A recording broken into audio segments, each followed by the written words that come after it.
Պարոն Ալեքսանյան, դուք կրկին անգամ փորձում եք ներքաշել ինձ մի թեմայի մեջ, որին տալու եմ շատ հստակ ու ուղիղ պատասխան։ 8 տարի իշխանության եք, ինչքան թալանչի ու կոռուպցիոներ կա, բռնեք ցմա դատեք։ Առաջի կողմը ես կլնեմ։ Խաչատրյան Գագիկ չէ, ով ուզում լինի։ Էս մեկ։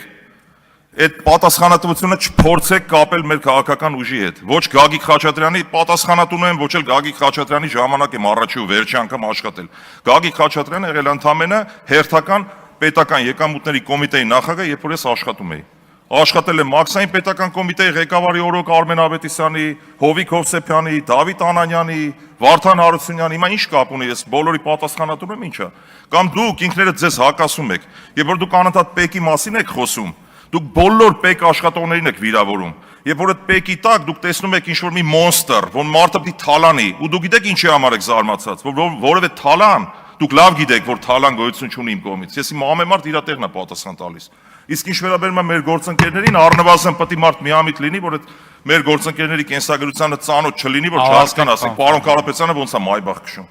Կարող է պարոն Կարապետյանը 400 կամ հա։ Ավարտեք։ Հետո ելույթով կանդրադառնամ։ Ռուբեն Մխիթարյան։ Պարոն Ֆարմանյան, ես պարոն Ալեքսանյանի հետ իրականում համաձայն եմ ու գումարած նրանց, ես ոնց հասկանում, որ որից ձևաչափով ծառայական մեքենա չի էլ սպասվում, այնպես որ այդ մասը եկեք վաստողանք։ Եթե լինի, պարոն Մխիթարյան։ Տեսեք,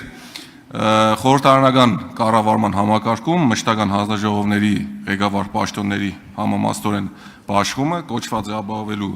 ոչ միայն ներկայացված ձուն, այսինքն ինքը իրականում չի կրում ձևական բնույթ, այլև խորհրդարանական վերահսկողություն իրական մեխանիզմների հնարավորություն է տալիս։ Դուք ներկայացնում եք մեր գործընկերոջ, մեր ընկերոջը Լիաննա Մանուկյանին։ Հիմա ձեր կարծիքով որտեղ է այն սահմանը կամ արդյոք կա սահման, երբ մեծամասնությունից դեպքում քաղաքացիական պայմանագրի կուսակցությունը մեր կողմից նշանակված տեխնազուներին չընտրելու իրավունքը, իրենց այդ իրավունքը վերածվում է ընդդիմությանը համամասնորեն հասանելիք պաշտոնը փաստացի արգելափակելու գործիքի։ Այսինքն արդյոք ենթադրյալ իրենց ցանկացած հանձնաժողովի նախագահի ընդրման մասին է խոսքը, արդյոք դա կրում է ձևական բնույթ, թե այլ կարծիք ունեք դուք դրա մասին։ Շնորհակալություն, պարոն Մխիթարյան։ Կարծում եմ ամեն քաղաքական ուժ ինքը իր քաղաքական հաշվարկներն ունի։ Ես կարող եմ քաղաքական գնահատական տալ։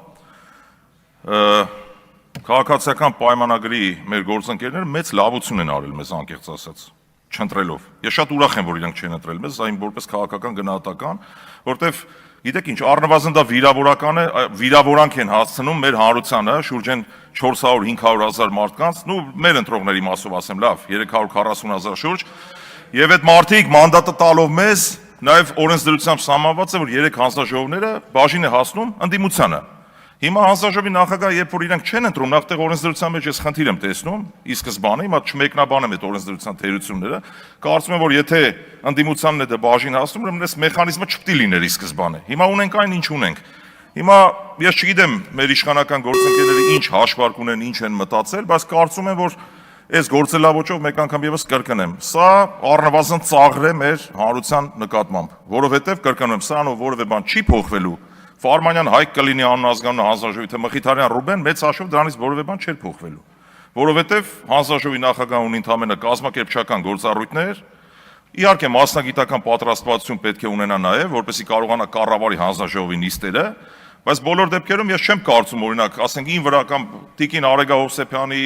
պարոն Դավիթ Ղազնյանի հետ կապված կա որևէ ինչ-որ կենսագրական կամ ինչ-որ անհամապատասխան մասնագիտական առումով անհամապատասխանություն, որ մենք ի վիճակի չլինենք այդ աշխատանքները համակարգել, կազմակերպել։ Առավել եւս այն պարագայում, երբ որ քաղաքացիական պայմանագիր կուսակցությունը մեծամասնություն է կազմում, այսինքն այդ հանձնաժողովի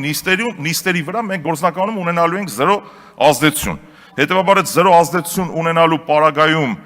մեկս կլինենք, թե մյուսս կլինենք, դրանից բան չի փոխվելու։ Այսինքն մենք մեր հանրության հետ էլի շփվելու ենք, խնդիրները բարձրաձայնելու ենք, մեր առաջարկներն անելու ենք մասնագիտական եւ մեր ողջ ներուժը օգտագործելու ենք այս իշա Հայաստանի Հանրապետության։